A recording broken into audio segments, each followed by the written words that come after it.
What's good, everybody, man? This is your guy, Manny. Welcome to the Talking Sports with Manny YouTube channel. If you're new to the channel, please like, please subscribe, and please turn on that notification bell so that way you get content as I drop it.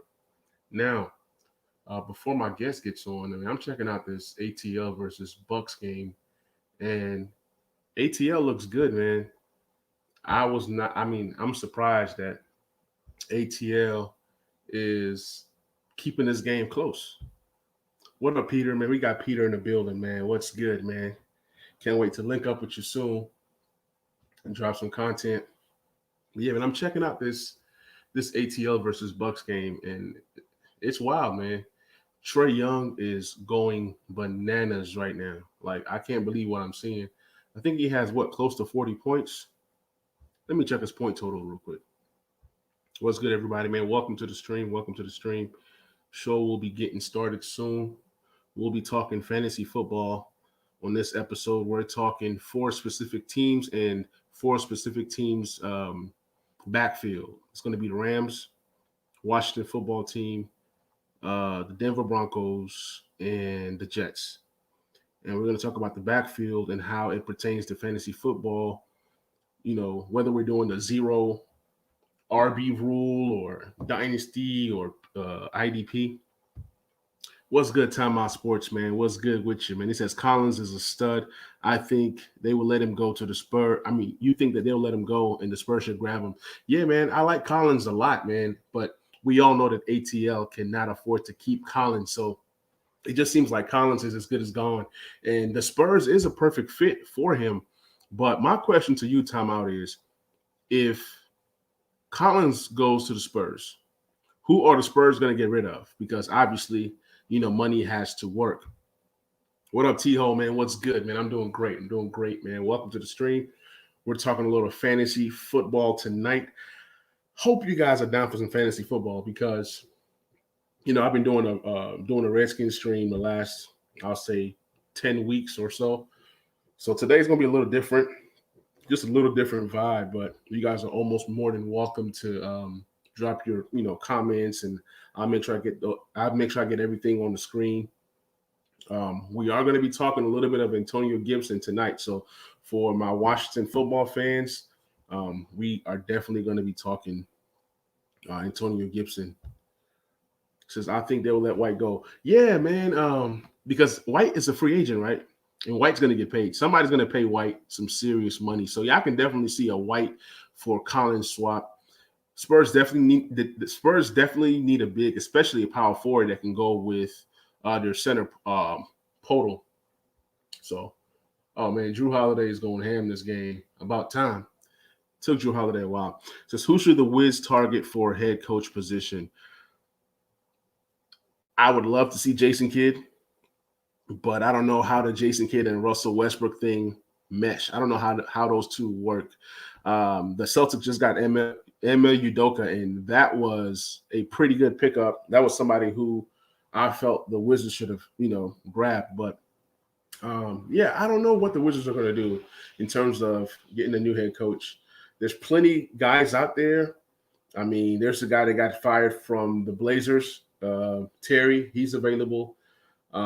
It's just a circle thing. I can see the Wizards getting a guy like Van Gundy, and everybody's going to be pissed if they get a Van Gundy. So, like I said, anything can happen. He says AG is a stud out there. Yeah, man. Antonio Gibson is going to put up some serious numbers. And I'm going to give my projections in a minute when we get into the show on how I think Antonio Gibson is going to do. I think he's going to be a stud. I think he's going to do great. Should we trade for Westbrook? Should we trade Westbrook? That's a tough one because if Westbrook is gone, then Bradley Beal is essentially gone. So I don't see a Westbrook trade unless the Wizards are moving a Bradley Beal. It's going to be a bang type thing if the Wizards were to move on from Westbrook. I think Westbrook comes back for one more year. I think that Bradley Beal and Westbrook try to make it work one more time before they actually, make that move. Trey Young, career high, 41 points. Can't beat that, man. That's crazy. 41 points for Trae Young. Man, if you guys are in the chat, man, please like it up. Please show some love. Please share this thing out. Let's get some more people on the stream, especially when the show gets started. It says, because we got him, I've heard the Lakers are looking for a trade. Yeah, I've heard rumors about the Lakers. I'm a Lakers fan, then I'm a Wizards fan. But Lakers are my first team. Wizards are my second team. So I would definitely love to see a Laker-Wizards trade. But if the Lakers were to trade for Westbrook, you're looking at a possibility of KCP, Kuzma, and maybe a first-round pick for Westbrook. They might toss in a few other players to make it work. But, yeah, I mean, you're not going to get much for Westbrook unless you trade him. And then it has to be a trade that Westbrook wants as well. I don't know if he has a no-trade clause, but he can say that he doesn't want this team or that team. But Westbrook is definitely in the realm of possibilities in terms of a trade. So it'll be interesting. I think Westbrook on the Lakers with AD and LeBron, that would be a nasty trio. People say that it can't work, and I understand why people say that it can't work, because it's three guys that demand the ball. Within those three, there's no spacing. That means your last two guys on that starting lineup have to be shooters. They have to be shooters, because there's no way that a Westbrook, LeBron, and AD with two non-shooters in the starting lineup would even work. Says, I hope the rumors are false. I hope that they don't trade away Thomas Bryant. Thomas Bryant is a guy he's on the bubble because Gafford can play. Okay. Gafford has shown me more in 15 to 20 games. I don't know how many games he played, but Gafford has shown me more in those little bitty amount of games than Thomas Bryant has in 2 years with the Wizards. Thomas Bryant is a good player. I believe that he is a backup. Gafford is a borderline starter. Gafford defends. Thomas Bryant does not really defend, but he can score a little bit. He can rebound a little bit. But Thomas Bryant is more of a power forward and not a center. The Wizards need a legit center. They did center by committee this year. Lopez was, solid. So who knows? Maybe they draft a guy who can come in and give them some of that, energy, that punch that they need. You know what I'm saying, to do what they got to do.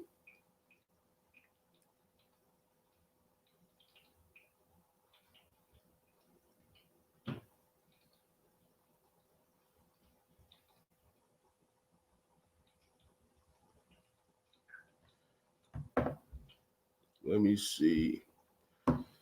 Timeout says, I disagree. Gafford needs to improve on defense also. I think he should gain 10 pounds of muscle.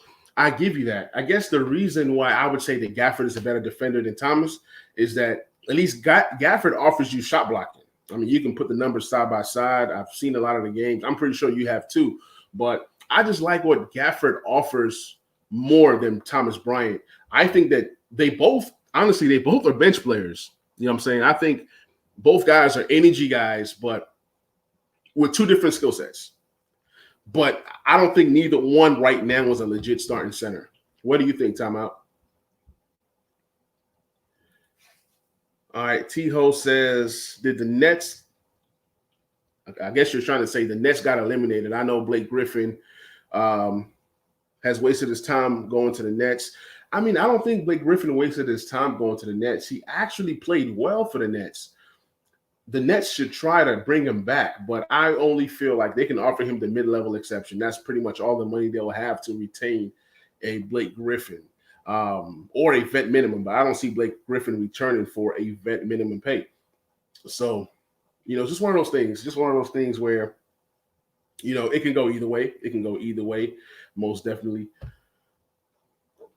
Timeout Sports says, he is a solid help defender when it comes to blocking shots, but one-on-one he is terrible when it comes to one-on-one defense. I definitely wasn't talking about his one-on-one defense. It's not a lot of centers in the league that have pretty good one-on-one defense. There's some that are solid. I think Capella, let's talk Clint Capella. Do you think he's a good one-on-one defender, or do you think he's a better help side defender? I think Clint Capella is a solid guy. He can do a little bit of both. Gafford and Thomas are definitely bench guys that are going to bring energy to different teams. Oh, man. Yes, Javar, man. What it do, man? How's it going, man? Sorry about that, man. That was It's good. all good. Man, I got it on TV, man. I got the Hawks game going. And that's the thing with like doing these streams and doing these lives and podcasts and stuff. I do them at 9:30 because that's when my kids go to sleep. You know what I'm saying? I got you.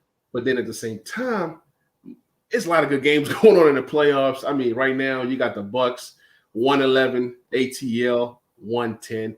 We really can't talk about anything until this game is over. So yeah, man, because I mean, the reason why I went on time is because when I stream straight to Facebook, Facebook says if you don't start on time, they're gonna kick it. You know, they're gonna kick you off, and then you got to redo everything. So I'm streaming to the Facebook channel, got the YouTube going, and then got the Twitter going as well. So, but yeah, man, your boy Trey, man, Ice, Trey, dang, he's special, man.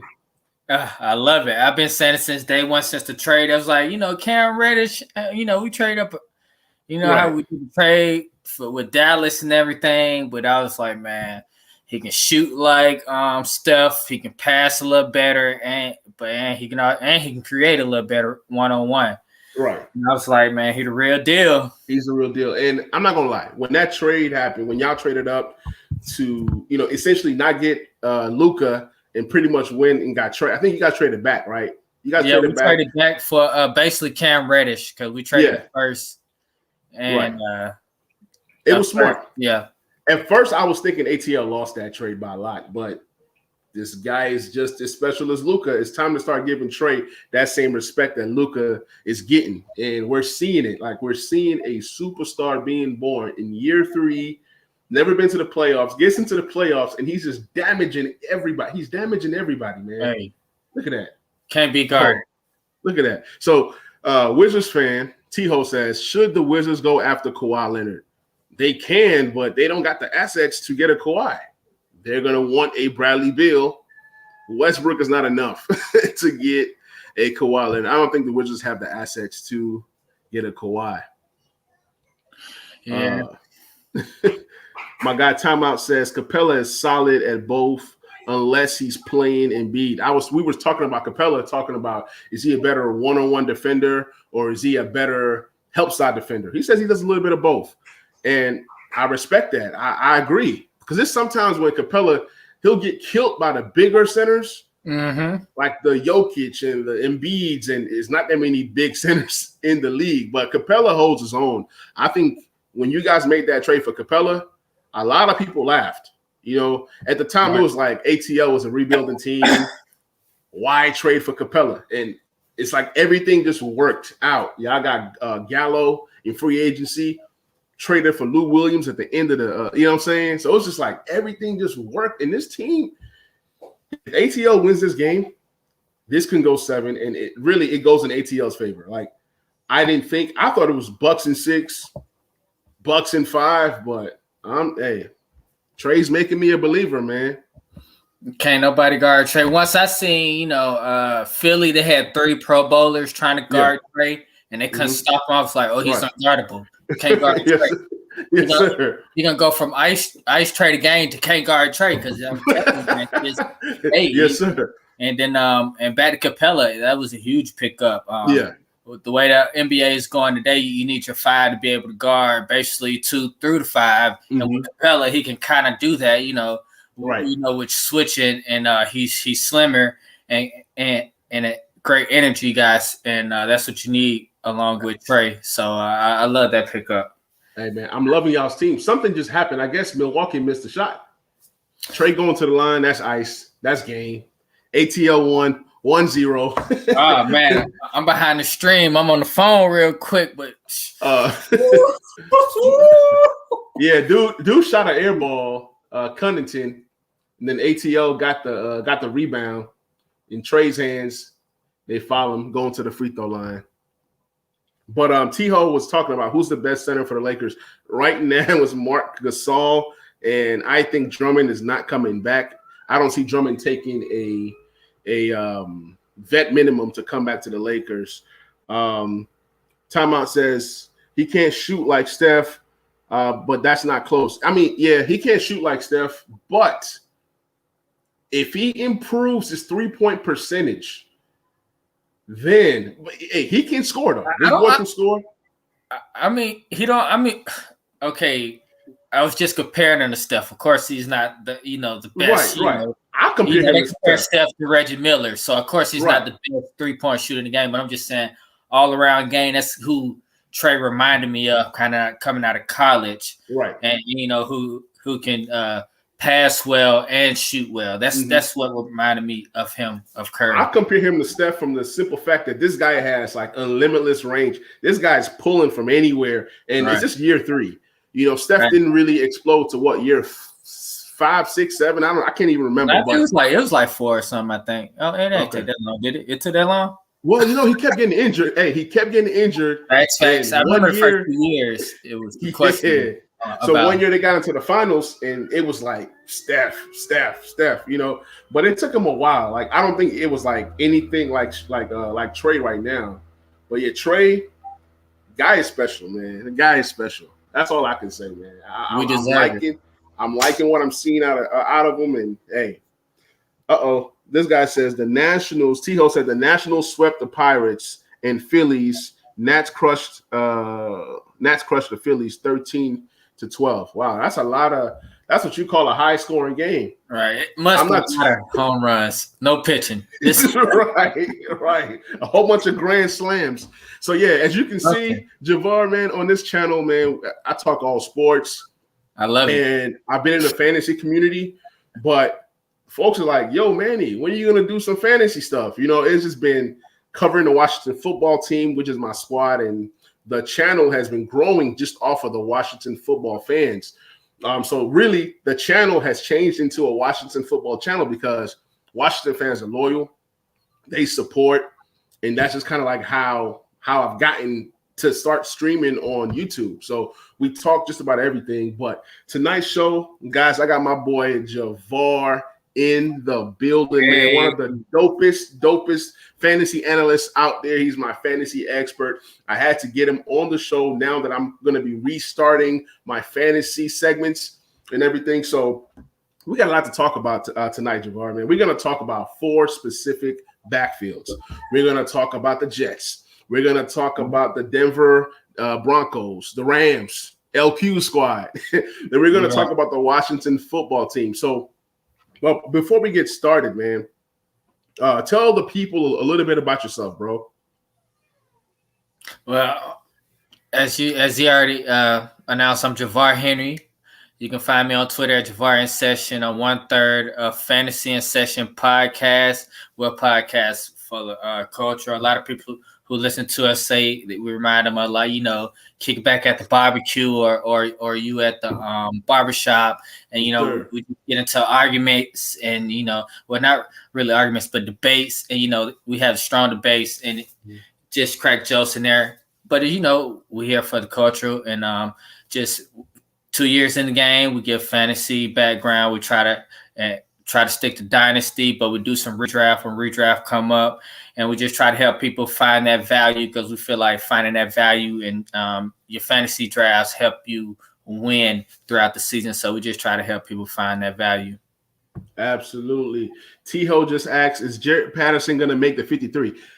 Hey, just hold on to that thought because we're going to get to Jarrett Patterson. He's actually on my list of things to talk about. But let's kick this thing off with Melvin Gordon versus Javonte Williams. Melvin Gordon has finished in the top 10 3 times the last 5 years. He's finished in the top 15 4 times. In each of the last 5 years, he's been at least a RB23 or higher.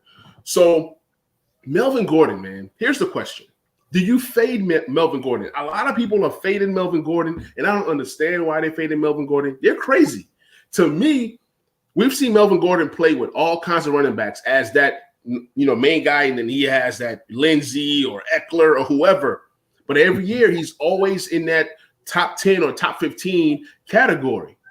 So question is Javonte Williams, the guy from North Carolina who rushed for 1,100 yards and had 19 touchdowns, 25 receptions for 305 receiving yards, and 3 extra touchdowns. Do you think this guy eats into Melvin Gordon's work?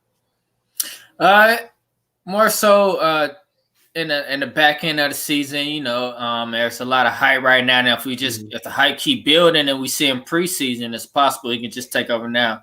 But I feel more strongly in the back end of the season they're gonna come out and give Melvin Gordon a rock and see what Javante can do against NFL talent. And if an injury occur, anything, or they have a bad record or something, Javante can get more of the carries just to see what the young back can do. But in redrafts, I would like to I would get Javante Williams with more upside going down the back end of the stretch. You can get that upside later. Melvin Gordon would be like a third or fourth running back I would want. Possibly he gonna have a couple weeks to start off in the beginning of the season to help you in the flex or what have you. But down the line, he'll be more so of a spot start to some weeks where he's touchdown dependent. I feel you. And one thing I can say about Melvin Gordon is that the guy knows how to score touchdowns.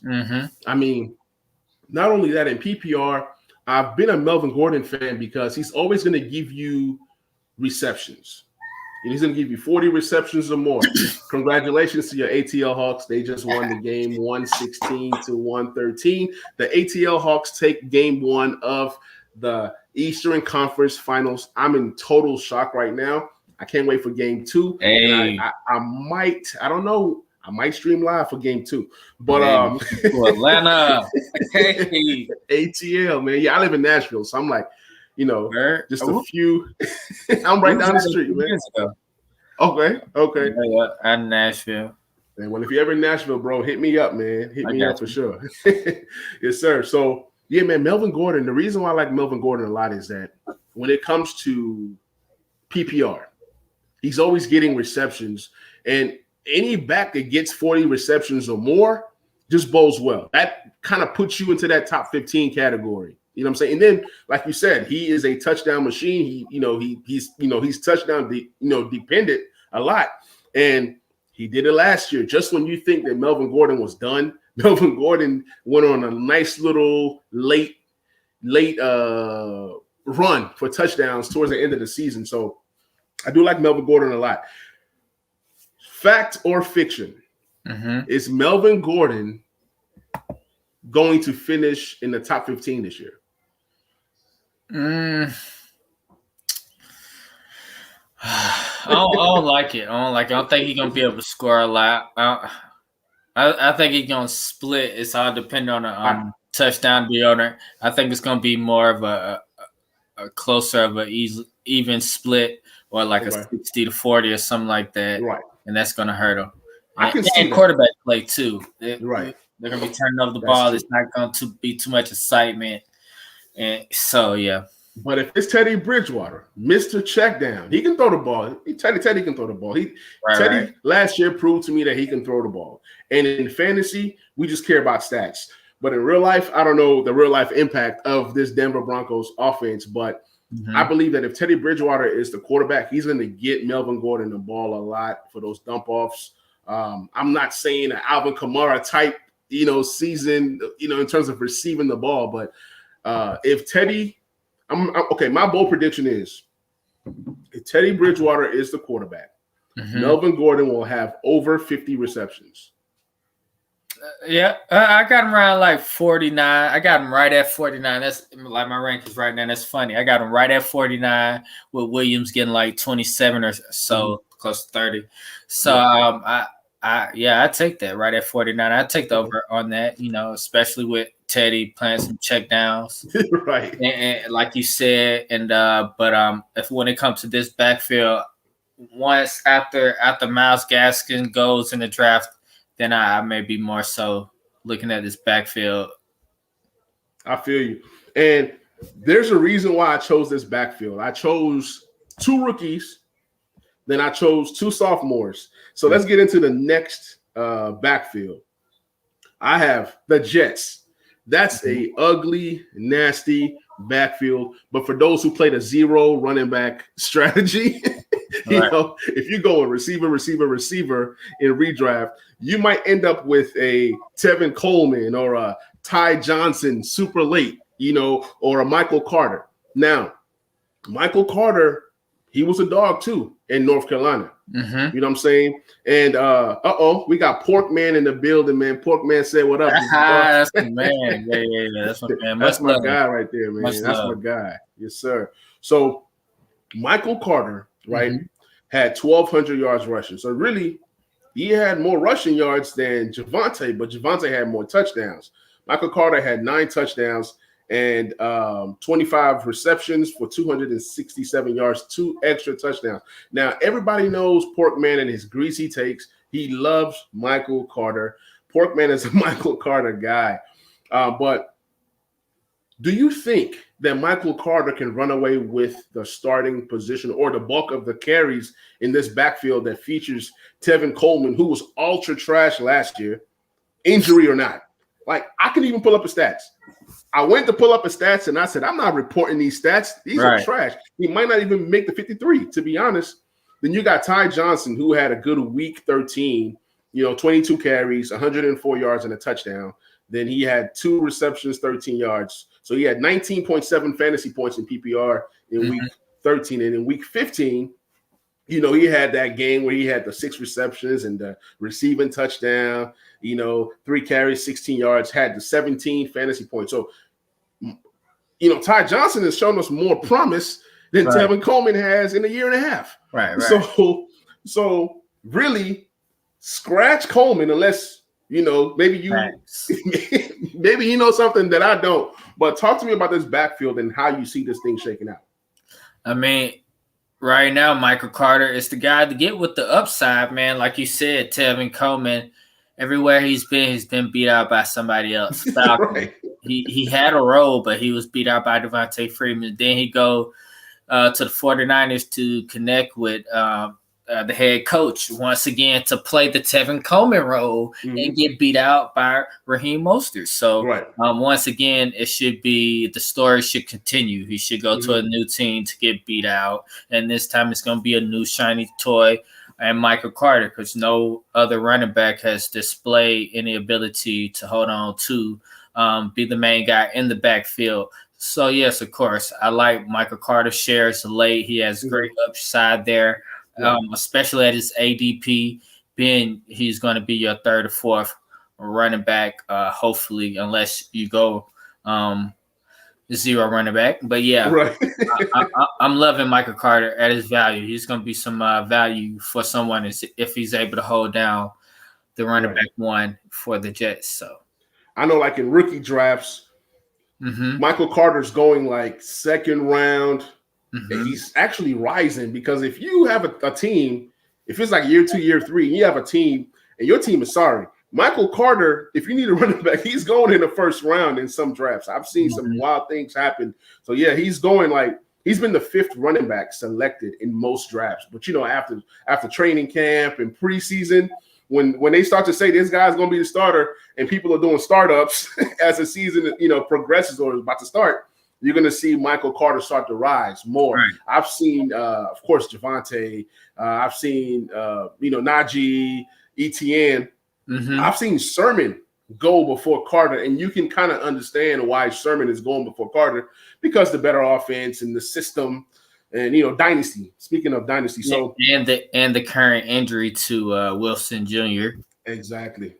So that just opens up, and, Shanahan loves to use like 2 or 3 running backs, and Mostert, I don't trust his injury history. The guy just can't stay healthy. Like the guy fooled me, because I made a trade.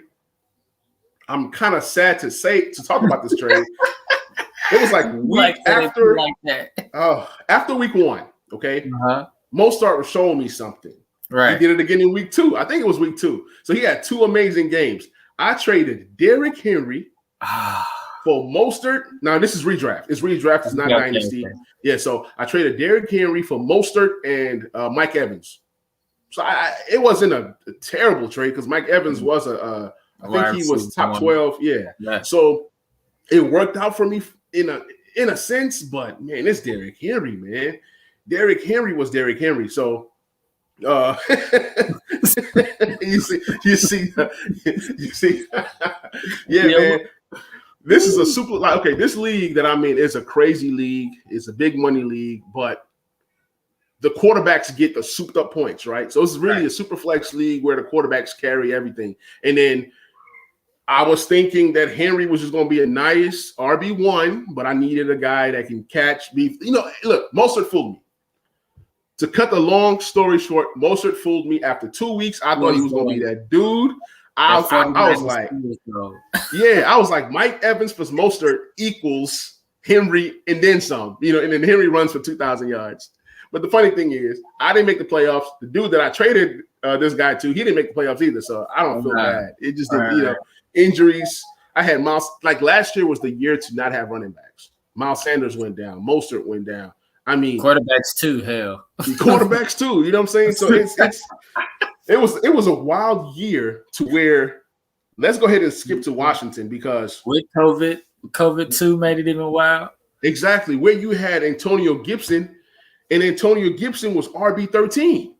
He was RB1 for most of the year because he was getting all those touchdowns, like one touchdown here, one touchdown there.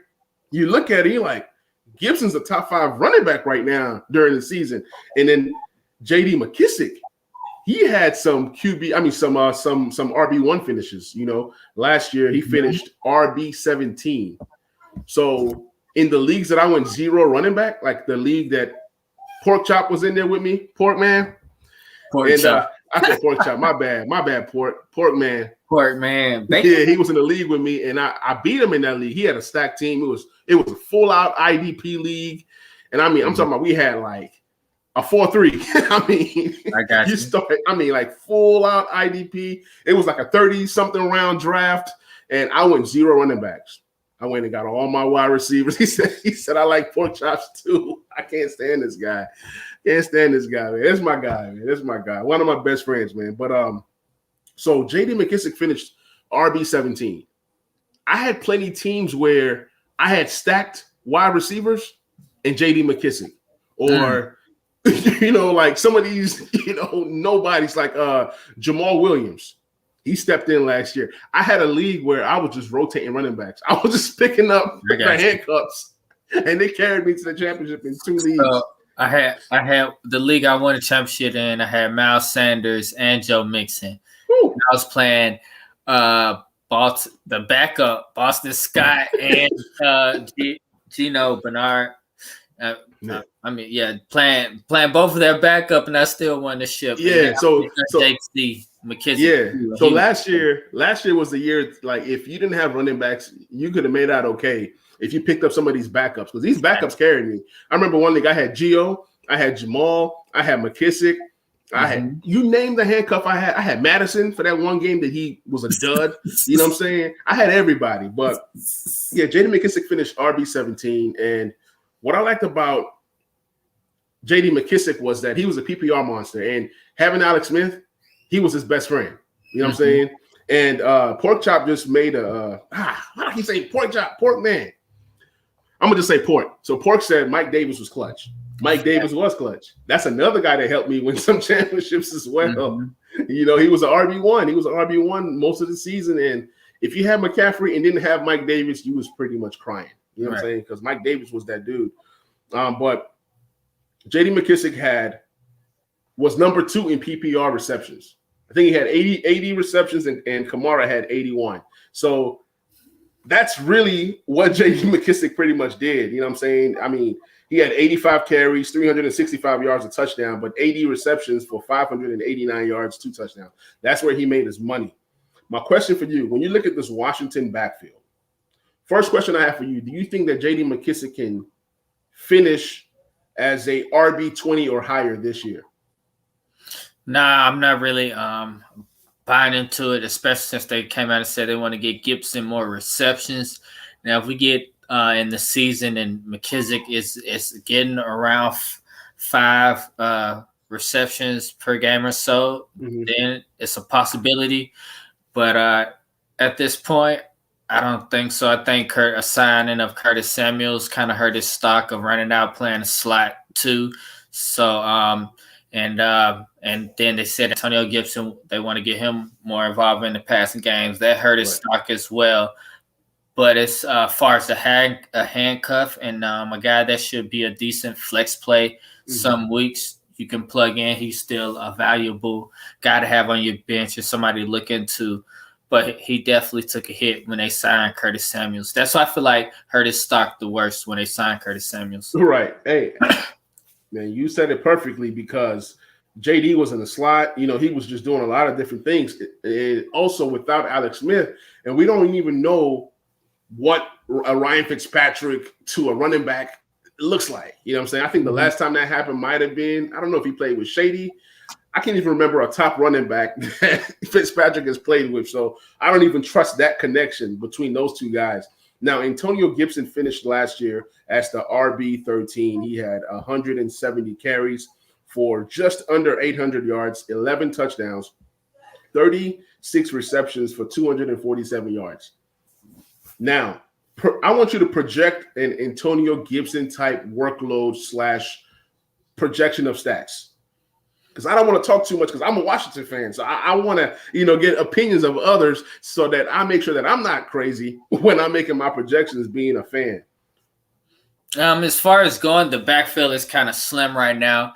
And we look so far out towards the season, I may give Antonio Gibson around like 52, 55% of the backfield. But as far as now, with my projections, I got him getting 60% of the backfield. That's around 257 carries. I feel like now I'm looking at that. I feel like that's too much. I'll probably knock him down to 240 something, 230. But that's still an amount of times for him to get in the end zone and get around 8 to 9 touchdowns, which you said he scored a lot. So with 200 to 230 touches, he should get a lot of touchdown deodorant. Right. And I got him averaging around 60 targets, and J.D. McKissic getting 48 targets out the backfield.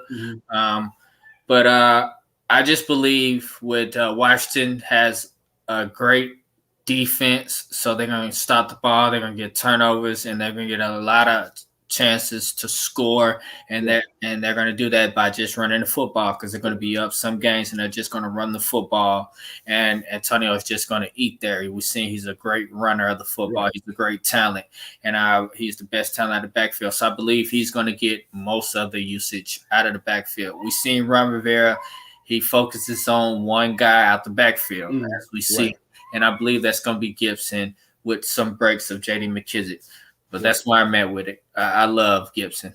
I mean, I feel you, man. I mean, that's a great assessment. Like, I like to pair a good defense with a run game. I mean, it's just kind of how most teams want to play. Even in a passing league, if you get the lead, you want to run the ball and run out the clock. It just makes sense. So having a good dominant defense with a running game, that would be nice. A sleeper guy that I want everybody to open their eyes to is Jaret Patterson.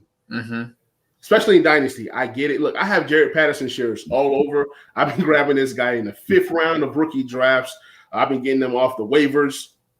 And because of the toe injury to Antonio Gibson, he didn't have surgery. You might want to just go ahead and get a Jaret Patterson and just keep him. I mean, whether he makes a team or not, somebody was asking, T-Ho was asking, does he make the 53? I think he does. Lamar Miller, he's done. Peyton Barber, I'm kind of tired of that guy. So it could be a backfield of Antonio Gibson, J.D. McKissic, and Jaret Patterson. And I think out of the 3, Patterson has been playing running back longer.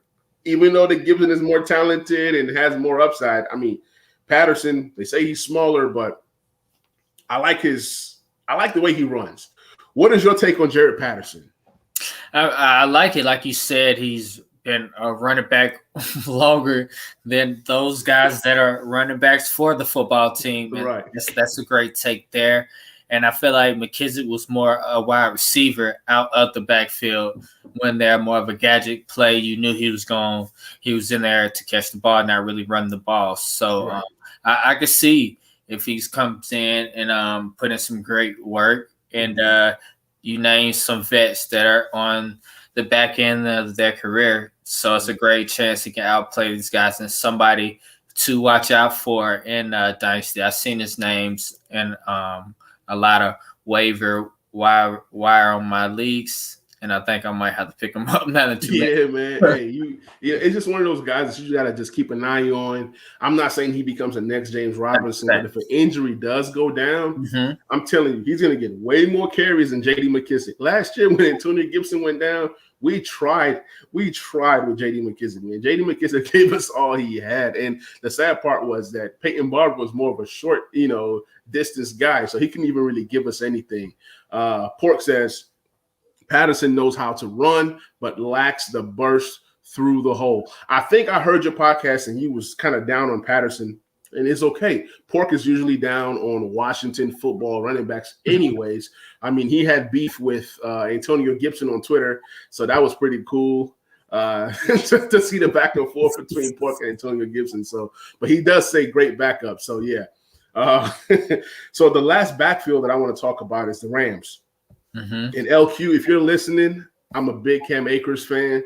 Cam Akers. Akers or Gibson? You say you're a big Akers fan, but then you're also a Washington fan. So yeah, I know. Well, in terms of fantasy purposes, I do like Akers a lot. Okay. I actually just traded Akers in a 6-keeper league. He was one of my keepers, but the guy that I traded him to gave me a first and a second round pick, and I gave him Akers. The reason why I got rid of Akers in that league was because I felt like I can add more to my roster. And anybody who knows keeper strategy, you want to keep the 6 strongest keepers as possible. So I had Mark Andrews. I was not keeping Mark Andrews, and somebody sent me Amari Cooper for Mark Andrews. Of course, I took it. Right. So I'm like, okay, now I have Akers and Amari as my last possible keeper. If I can trade one of them, let me get the value with the picks and build out the rest of my team. Now, in that particular league, in the first round, you're going to have rookies, but you're going to have a lot of wide receiver 2s. You're going to have some top-tier tight ends. Like a TJ Hawkinson is available in the first round. You know what I'm saying? So those first-round picks is very valuable, even the late first-round picks.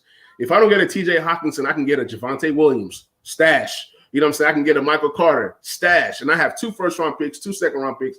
So I got I'm eating. Plus, I have Christian McCaffrey, Alvin Kamara, Justin Jefferson, Terry McLaurin, Russell Wilson, Amari Cooper. Those are my 6. You got to keep a quarterback, a running back, and a wide receiver. Those are the rules. So to trade Akers, who I think is going to be an RB1 this year, to get the value that I got, it just only makes sense. I got you. At the end of the day, it's safer to say that Amari Cooper outscores Cam Akers in PPR. I mean, it's doable. It just all depends on what the pesky Darrell Henderson does. So let's look at what Darrell Henderson did last year. He had a great first 4 or 5 weeks of the season. If you traded Henderson after week 5, you won. If you kept Henderson like I did in a few leagues where I was doing the 0 RB rule, thinking that the guy was going to come back to life, I was wrong. He flaked on me. He flaked on me, man. Week 2, he had like 20 points. Week 3, 19. Week 5, 20, 21. So those monster first 5 games, those numbers, those disappeared. But Cam Akers came into his own week 12, 13, and 14, and in the playoffs. If you look at what Cam Akers did, I think week 14 was his coming out party. He had that, I think it was like 29 carries for 171 yards. And he says, look, I'm here to stay. Then he got into the playoffs. And that first playoff game, he went ham. 28 carries, 131 yards, 2 receptions for 45 yards. That's Cam Akers in a nutshell. And when you look at what he did the next game versus the Seahawks, 18 carries, 90 yards, that's when you start to say, you know what? Cam Akers can be somebody. Right. He's showing that he can dominate most of that backfield. Like he is the guy. So there's projections that Cam Akers could be an RB1, but what do you see out of this Rams backfield? Right now, I got Cam Akers at running back 13. So basically, right there at running back 1, I got getting around 250 touches with Henderson getting 206 touches. The Rams ran the ball over 400 times last year, so it's a lot of touches to be had in this backfield. with a talented head coach and McVay. So I love Cam Akers here. I was yelling a lot of Gibson over Cam Akers this summer. Mm-hmm. I went down, looked at the numbers, and it's looking better for our Cam Akers, at least for next year. It's looking better for Cam Akers because of J.D. McKissic. It's going to steal a lot of Gibson. Don't forget Stafford. Right. And going to steal a lot of his targets. But back to Cam Akers, man. I love it by him as a running back one. He should come through. And I love taking Henderson later as a running back two. He's going to have his weeks where he can be startable in the flex, even as a running back two position, because we know how it go. And I think McVay has learned from the uses of Ty Gurley. Ever since Ty Gurley injury, he started implementing Malcolm Brown in there a lot. So this is why I think Henderson is going to get a lot of touches and be a nice guy to grab later in the rounds, you know. Right. And then for my dynasty people, my super dynasty people, just take a look at Jake Funk from Maryland. He was a 7th round pick, and he can be a stash. You know, if an injury goes down to a Cam Akers or Henderson, he could be that guy. I don't even know if he makes a team, but it's just a guy like right now, early on in dynasty startups and things of that nature. If you can grab that guy and stash him, he's one of my grab and stash players. So we talked about these 4 backfields. My question for you is, as we wrap up this backfield segment, who do you have between Javante and Michael Carter? Who has the better season? I like Javante, man. Just watching his film, man. He looks like a pure runner of the football, man. He looks like a 3-down back, a guy what you want. He's going to ground out and get them 3-4 yards, and he's going to get some extra yards and bust for 15, and then get you in there for a touchdown. So I really love Javonte Williams' tape, and I like him over Michael Carter for sure. But as far as situation to come in and fulfill first in fantasy, it looks like it's going to be Carter who's going to get the first crack at it, and might be able to give you some fantasy value from day one. But dynasty, long stretch, I like Javonte Williams. Yeah, I think Javonte is probably the second best running back in this draft. I know ETN is special, but we don't even know how they're going to use ETN. And with that whole James Robinson thing, I'm not really messing with that backfield in terms of redraft or even keeper. No, keeper is like dynasty. So yeah, I'm definitely messing with ETN. But in redraft, it all depends on the value on where. Like I usually like to get my rookie running backs in the 4th round. And it seems like people might bite on ETN a little earlier, but if I can get that man in the late 4th, early 5th, that's super great value for me in redraft, but I don't think he lasts that long. But I do like ETN in terms of like he can be like an Alvin Kamara type guy rookie season. You know, Kamara just snuck up on us. I think his rookie season, he was an RB1 in PPR. Right. He snuck up on us. So ETN is a guy that can sneak up on us, especially if they're losing a lot and they're dumping off, you know, to come back. Trevor Lawrence knows his guy. So, ETN could be a sneaky pickup. But let's transition to rookie breakout wide receivers. Do you have any rookie breakout wide receivers? I'm buying into the Elijah Moore hype, man. He got an opportunity to go the most prominent wide receiver there before him is Jameson Crowder right now, and he can barely get through a full season. And then we have the new addition of Corey Davis out there. It's nice. So, you know, I like him to put up to wide 3-4 numbers. But the guy with the most upside here, because you can get him a little late, Elijah Moore could be that guy. You know, he could be the Justin Jefferson, who, not saying I got to be, because when I say Justin Jefferson, some people just think, oh, no, because, you know, Jeff had a crazy rookie season, the most yards and all this. I'm not saying he can do that, but I'm saying Elijah Moore, you know, can come out and be, what was he, the 4th, 5th wide receiver, maybe even later taken out the board, even in fantasy-wise. And be the number one wide receiver. Right. And so I like Elijah Moore there. I just think Chase is in line for a lot of competition there. Right. Elijah Moore could, be the best person on the offense besides the quarterback. I like Elijah Moore a lot. Call me crazy, but when I look at him, he gives me some OBJ vibes. Mm. I'm not saying he's OBJ, but you put the ball in this guy's hands, he's magic, man. He's phenomenal. Even though he's 5'9", he plays bigger than 5'9". OBJ is like what, 5'10". OBJ is not that much taller than Elijah Moore. And I just hope, I'm praying that Zach Wilson can be something, because I was a Zach Wilson guy him coming out of college. So hopefully the Jets are, I don't want to say, I hope they're losing, because when they're losing, that's good for the passing game, okay? Right. My boy Peter, he's a big Jets fan. I'm sorry if the Jets are losing. That's just great for fantasy. Pork says, second best hands in the class. Ooh. I'll give you that. I would have went Pitts because he could be a wide receiver / tight end, and they traded Julio. So, but he's tight end right now, so I didn't want to go that route. Right, I feel you. And some of the guys I had on my list, I had Nico Collins because of volume. Like, we don't even know what's going on in Houston. They're going to be losing every game. They might go 0-17, and that's good for fantasy in terms of passing the ball, throwing the comeback, and that boy Tyrod Taylor's out there, so he's going to be checking. Is it Tyrod? Yep. Yeah, Tyrod's out there.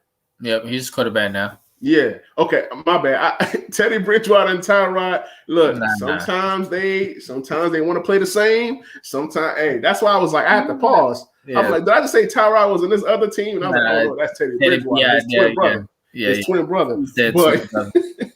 But it's going to be a lot of volume for Nico Collins. But what scares me about Nico Collins is that other guy from Michigan, Peoples-Jones, I haven't seen him. Have you seen him? I have not seen that guy. All right. I've been looking for him. I know it takes some time. I've been playing Dynasty for 3 years, so I'm not the super Dynasty guy, but I am learning. I know it's patience. You got to stash. You got to taxi. You got to put these guys at the end of your bench, and you got to pray and hope that they develop to be something. But after a certain while, man, I'm not waiting for a year 3, year 4 breakout. Like, I need to see something. It's either you can do it or you can't. So I don't really know what Nico Collins can be, but I have him in a few leagues. I have Jalen Waddle. Mm-hmm. And next to his name, I put big plays are coming. Right. He's going to get you some punt returns type stuff. He can be a Tyreek Hill type rookie season. I'm not saying he's going to be Tyreek Hill, but he can do some Tyreek Hill type stuff if they put him in the return game and things of that nature. But what I want to say is I want to challenge Jalen Waddle. If you're listening, if you're watching, I want to challenge you to be the best route runner you can be. Because when you see these speed guys, right, they go deep, they catch the deep bombs, and I don't want another Deshaun Jackson. Deshaun Jackson was good in his prime. You already know. Deshaun Jackson give you big game and then 5 terrible games, and then the big bomb. I don't want that big play, like dependent. Like, you need that touchdown, you need that 70-yard bomb. What we've seen out of Tyreek Hill is that he's developed a full repertoire to his game.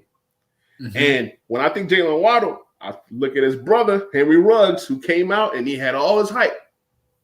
I had people on the show last year that told me, take Henry Ruggs over any receiver. And I was like, how about Justin Jefferson? He goes, no, Henry Ruggs. But in my heart, I took Justin Jefferson everywhere. So I won in those. But I didn't get Henry Ruggs not one time, just because those deep guys, they scare me. So do you see a Henry Ruggs type production, or do you see a Tyreek Hill rookie season type production, or do you see something in the middle? I see where you're at with the floor and ceiling, man. I believe Waddle is a much better receiver and more polished than Ruggs, and plays the game a bit better and should be a better NFL receiver in the game. And it's more predicated on the quarterback play in Miami. Is Tua going to step up big and be a better quarterback this year? If he is, That's going to be great. He has a good opportunity. Waddle's not going to come in and be asked to do everything like Ruggs was asked to come in and be everything and not just be a role player where Ruggs would have been better at. Waddle can just be the slot guy and just not be asked to do much because he has Parker and Fuller who would be there after 2 games. Exactly. So I like what you saying about Waddle. And he's going to be drafted in the later rounds. I can see him having a breakout year in the offense. They say they want to shoot downfield, and when they say they want to go downfield, that's involving Waddle. So I like right. He can go downfield, and I like what you said about putting him in the slot. If he's in the slot, I'm drafting him everywhere if he's going to play that slot because that's just targets. And then being with his college quarterback, I think that's going to help Tua. And I think that opens up the offense, especially when Will Fuller arrives. Mm-hmm. I mean, that's going to be a special offense. I'm excited about it. And even running game is going to be okay. I'm just worried about the target share some weeks. He may be a boom or bust guy because we don't know how the target share is going to break down when Fuller is playing. We don't know who Tua is going to target. I feel like Parker and Tua didn't really have a connection. So that's what I'm really worried about. But, I'm just worried about that target share. Well, what we have to hope for is that their defense takes a step back, which means you're going to pass the ball more. Bro, I'm used to that, man. If my boys is here, I'll have one in this hand, I'll have the other one in this hand. I love it. Bust through the door. I love it. I also had don't sleep on De'Ami Brown. Oh, This guy can be a guy the second half of the season. Mm-hmm. We don't know what happens with Adam Humphries. We don't know what happens with Cam Sims. We know who Terry is. We know who Curtis is. But this guy can be that guy that comes in. This is more of like a dynasty long-term play than a redraft. You can get him in redraft, and he might get you a few good weeks. Because, like you said, targets. We don't know about targets and who people like. But one thing I can say is Ryan Fitzpatrick loves to throw the ball deep. Facts. Give him at least one deep wide receiver. He's gonna hit you for a 70-yard bomb. Mm-hmm. He's gonna throw some of those. And people say that Terry McLaurin don't go deep, but you're gonna see Terry going deep this year because he finally has a quarterback that can get him the ball. Right. I like the Brown take. I heard a lot of great things about Brown coming out of college, and a lot of people love when Washington took him. He has opportunity to find some playing time. All the wide receivers Washington have drafted besides Terry has not been able to make it to the field. They've been hurt a lot. So I love that. That is somebody to watch out for. He has opportunity to be a start opposite of Terry McLaurin if they're going to have Curtis Samuels in the slot. So, yeah, I like it. Absolutely. Pork says he likes Emir Smith-Marset. I've heard a lot about this guy. I don't really know too much about him, but I've been seeing people draft this guy. I've been seeing people stash this guy. So maybe I need to go ahead and get me a couple shares of Amir. I mean, it's just a lot, man. He's going to be like the fourth guy and rotation to be the wide receiver. But in Dynasty, I actually think for the future, he could be the guy to take over Thielen's spot, who's been injured a lot. So as far as that take, I can understand why you grabbing him as a nice stash and you see him for the future take over for Thielen.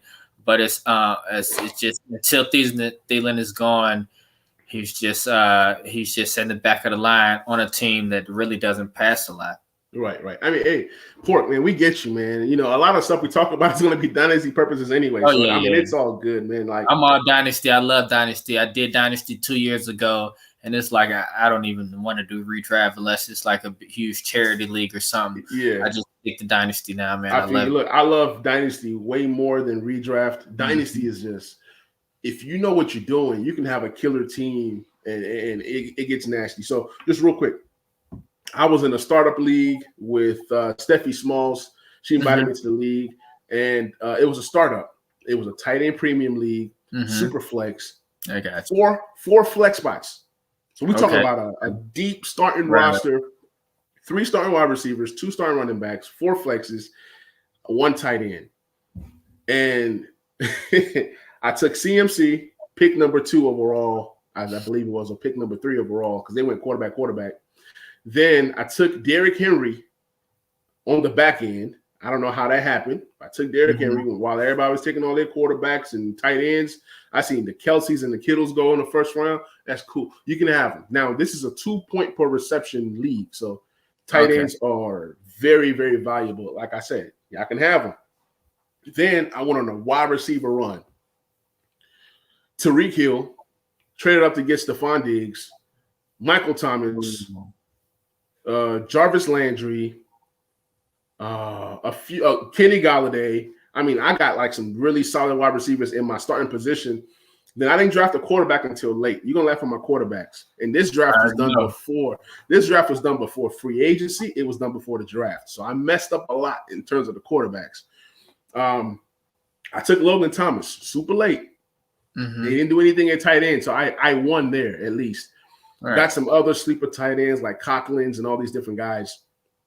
Then I was able to get Bridgewater, Garoppolo, Andy Dalton, and Nick Foles. I had a method to the madness. I know. I was thinking Garoppolo was going to be at least the starter for this year. Then maybe next year I go get my. So I messed up there. Bridgewater lost his job. Like I said, this draft was done like in early March. You know what I'm saying? So it's like you really don't know where people are going. And in these rookies, you want to draft them, but you don't want to get too many rookies and they go to bad situations. That was just me. I'm not gonna lie. I was scared. I did take Melvin Gordon. I took David Johnson. I took some veterans for my bench is solid. So I have good starting core, great bench, no quarterbacks. I did take Kellen Mond.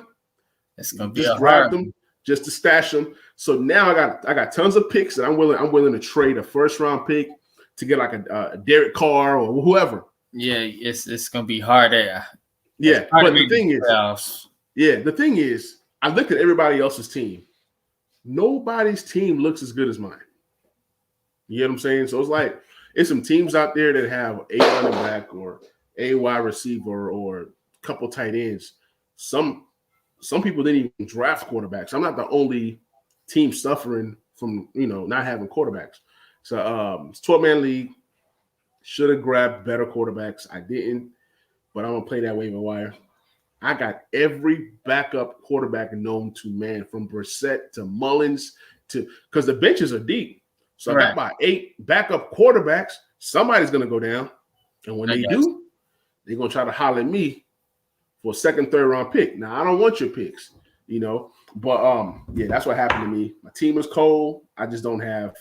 I mean, CMC, Henry, Tariq Hill, Diggs. I'm gonna win some games just off of those 4 alone. I guess. But like you said, messed up there. It's gonna be hard to get into the playoffs and even do damage in the playoffs. But you gotta get that quarterback. You gotta get at least one. Just gotta get at least one. I thought I had one. If you get that one, yeah. I thought I had one. So yeah, I'm gonna just play that waiver wire and just see what happens, man. It's a tough league. But to move on into the show, we're almost done. So Davante Adams. There's a speculation that Aaron Rodgers might not be there. And if Aaron Rodgers leaves, then what? But before you answer that question, Pork says, can't play scared, bruh. I didn't play scared. I mean, hey, look, I'm going to play with no quarterbacks, and I guarantee you, I'm going to update y'all on that team as the season goes on, and I guarantee you I'm going to make the playoffs. I might not do damage. You got playoffs. And next year, I'm drafting like 5 quarterbacks. I'm drafting Malik Willis. I'm drafting dude from Spencer. If you try to do that, you don't need to make the playoffs if you try and draft them quarterback. Right. I mean, it's true, but you just kind of like sometimes you just never know how everything shakes out. I think so. If I make the playoffs and I get bounced, that means I'm picking 7. Mm-hmm. There's going to be a quarterback available at 7. Yeah. If not, I'm gonna have a top tier running back. I'm gonna have a top tier wide receiver. But you still ain't gonna have no quarterback. But and a lot of teams that make the playoffs is super flex. They having like a quarterback top 7, then the next person is like top 16 or so. That's true. So it's gonna be an uphill battle. but it can be done. You'll find a trade partner in there somewhere. Somebody's hoarding all the quarterbacks. Yeah. My guy says that he likes his plan. He's about to hoard a whole bunch of quarterbacks. Yeah. What I do, I'm going to give you guys a secret, man. This is a secret. This is what I do. Before a game is played, especially on Yahoo, you can scoop right before the game. If they have that free agent sign and they haven't played, you can scoop right before the game. And if they get hurt, if the quarterback gets hurt, bang, you got yourself a starting quarterback. Free advice, you can do that with any position on Yahoo because Yahoo's crazy. So I like to scoop before the games. I'll scoop for the 12 o'clock game. I'll scoop for the 3 o'clock game. I'll scoop for the for the Sunday. I'll scoop for the Monday. I just keep scooping. And folks get mad, man, you can't play like that. Yes, you can. It's part of the rules. You scoop. It's crazy. I play to win. I play wild. I play to win. So there it is. Scoop, there it is. Hey, if you don't want me to scoop you, get all your handcuffs, bro. I'm telling you, I have found so many starting running backs. I've even gotten guys like Mike Davis like that, just because I scooped right before the game, or I scooped 2 days before, or whatever.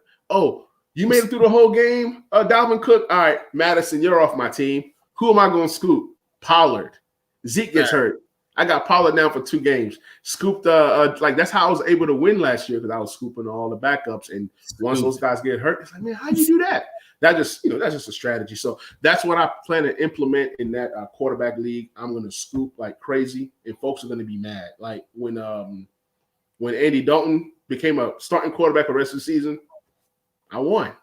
So I got a little strategy, but I don't know if it's going to work. But yeah, I've gotten tons of great scoops. Like he says, gotten guys like Mike Davis, Jamal Williams. I've gotten guys that have been able to be starters for like more than 3 or 4 games, maybe a month.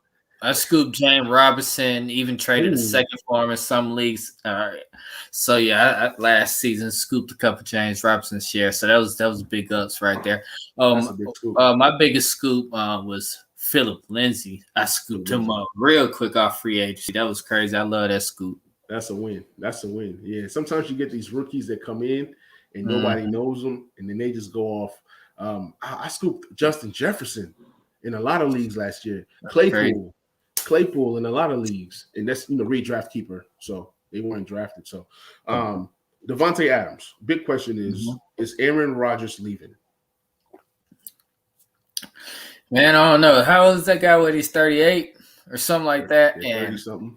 It just the competitor, in him, you just thinking 38, who's that close to, being in a Super Bowl, just thinking like, oh, I was one play away from it. I'm thinking he's coming back. You know what I'm saying? They got the whole squad, the whole game back together, re-sign Aaron Jones.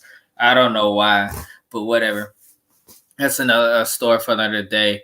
But apparently he feels like the organization is to expect him. There's some going on there. I feel like it can't all be fixed before the season. But it's a shaky situation there, man. Right. Like in startups, I don't know what to do with Davante Adams. Right. Do I just let him fall, let somebody else get that value? Like, or what are we doing here? So, yeah, man, I can't call it, man. I'm just, it's just wherever you feel comfortable taking the guy, just take him there where you be like, Right. Well, here's my numbers. Like this reminds me of the year when Hopkins had a bad season the year prior. He had like some bum quarterbacks, and everybody just forgot about Hopkins.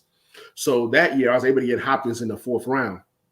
Now, I'm not saying that Davante drops in the 4th round, but you're probably seeing late 2nd, early 3rd. Just all depends on people going for the A.J. Browns and the Michael Thomas because of the volume and things of that nature. So there's a possibility that Davante drops, but I think he's going to have 85 receptions, 1,200 yards, 6 touchdowns, regardless of course. I think he's just that good. And I think that he's going to get a healthy amount of targets to stay relevant. Now, if he gets these numbers, these are like borderline wide receiver 1 numbers. I'm probably just being too nice, but it could happen. It could happen. I mean, we know who Davante Adams is, and he's 27, 28. So he still has some good years, and he will want to get paid. So I think he can have a big season, even with Jordan Love, just because of the volume. Now, the touchdowns is what I think takes the dip. But like you said, where do you get him? Like, he's value if he's dropping to you, but you don't want to, like, overspend either. You know what I'm saying? Like, I'd rather get me 2 stud running backs before I go after Davante Adams without no Aaron Rodgers. You know what I'm saying? Or get like a Calvin Ridley, or just get your Stephon Diggs. You know, exactly. Call it a day. They locked in. Exactly. Or Tyreek Hill, they locked in with their quarterback for a minute and then a permanent position. But it's still some upside there. He's going to be number one on this offense. Right. The OC is pretty good, and it'd be a rookie. A second-year quarterback coming into a team that doesn't need him to do much. He has a great running back, a great wide receiver one, a decent tight end who is working, and then we're gonna see the kid everybody is hype about, Brown. Brown, the other Brown, Saint Brown or something like that. I think Equiminius St. Brown, and then the other Brown is with his brother, plays for the Lions, rookie. I got you. So it's a lot of hype around this Brown. I'm hearing that he could be the guy in the slot. He could be that Randall Cobb type guy. Right. So if that's the case, Jordan Love's coming into a position where he's probably not going to have to do too much. Their defense plays well, and Davante Adams should still be a decent player to give you, at worst, wide receiver 2 numbers. Right. So, Javar, before we end this thing, we're like right at the end. This is the Javar Henry segment. You got to give us a strategy that's going to help us win this year, whether it's IDP, whether it's redraft, whether it's your dynasty. What can you teach us? What can you give us in a nutshell that's going to help us with our fantasy season this year? This season, it's a lot of wide receivers everywhere that's going to give you value. So I believe in I'm talking redraft here in Dynasty. I believe in getting you early young wide receiver stud and quarterbacks, because they're not as volatile as running backs. As we've seen, running backs can change, their position can change. As we see, Zeke, he was top 5 last year. Now everybody want to put him as in the bottom 10, and I don't understand why. We see it happened with Ty Gurley. We've seen Le'Veon Bell. So the running back position is so volatile, whereas Mike Evans, over the same time of Ty Gurley and Le'Veon Bell, his value has basically stayed the same. So and Dynasty, I'm more look to build around some young young quarterbacks and wide receivers, and running back, you can fix that off the waiver wire or trades. Or if your team don't do that good that year, next year you get you a good running back 1, and then all the people you have drafted that are running back 2s will fit in their running back 2 slot, and now you're ready to work year 2. Exactly. But as far as redraft, it's going to be a lot of wide receiver value. I would go get at least 1 stud running back and quarterback in your first 3 picks. I'm always believe a league is super flex with tight end premium. That's what I'm always thinking about. And then from there, once you have your stud quarterback and running back, you kind of choose and work your way through how you want to do it. If you want to wait late to get you another running back, that's cool. Or you want to go back and get a bona fide stud running back 2, like Miles Sanders or something, I can dig it. But your first 3 picks, you need to get you one of them good quarterback, top 5 upside quarterbacks, and then get you a good running back, because we all know the injuries, how that happened. So in redraft, you need to go on and get you a good couple running backs early. Right. Quarterback, running back, and then fill your roster out how you like it. I love it, man. After I made that mistake about getting no quarterbacks, I did another startup, and each time I did it, I got better as I knew where players were going and everything. There was a draft that I did and kind of kept my regular strategy of getting the best running back available, and then wide receiver, quarterback. So this league, it was a 10-man league, and I was able to get Dalvin Cook with the last pick of the first round. They came back with Derrick Henry, No, sorry.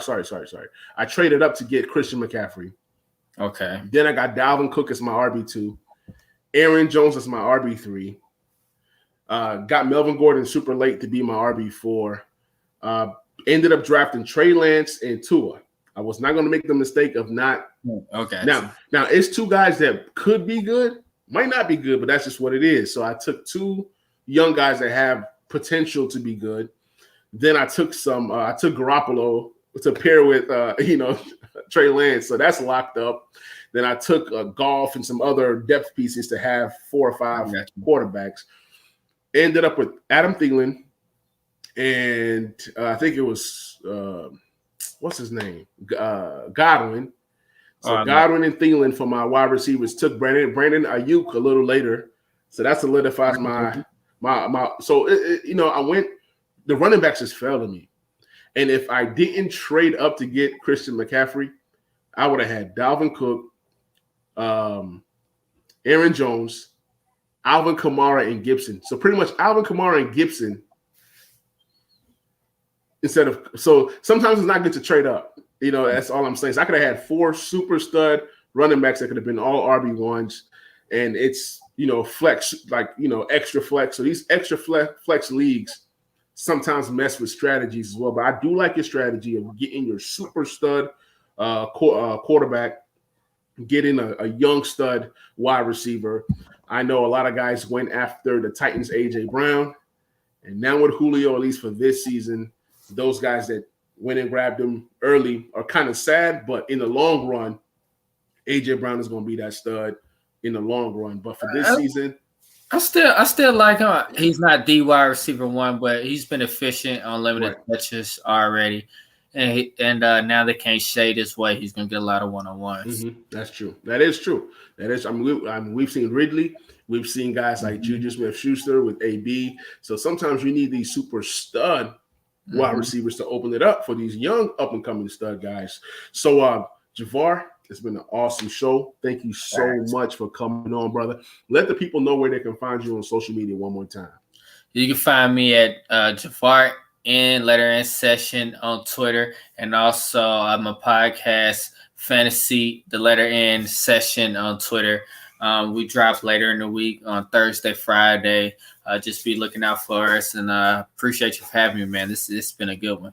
Absolutely, man. So, guys, this is the Talking Sports with Manny YouTube channel, the Talking Sports with Manny podcast. If you guys are, on Facebook, follow me at Talking Sports with Manny on Facebook. On Twitter and IG is TS with Manny. Finally got a TikTok now, so you guys can follow me on TikTok, TS with Manny. We're going to be talking some NBA on the next episode. Might be talking some Washington football on the YouTube channel.